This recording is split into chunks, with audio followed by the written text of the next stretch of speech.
ایک اور وظیفہ،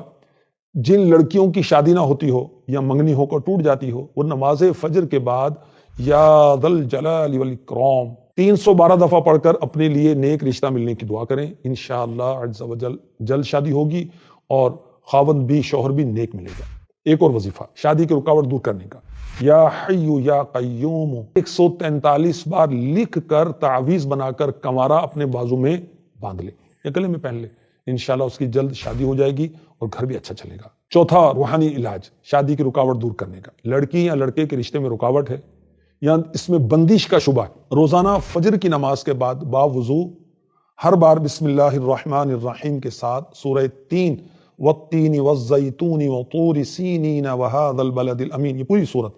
60 مرتبہ پڑھیں، 60 ٹائمز، انشاءاللہ عز و جل 40 دن یعنی 40 ڈیز کے اندر اندر اس کا کام ہو جائے گا۔ صلو علی الحبیب صلی اللہ تعالی علی محمد۔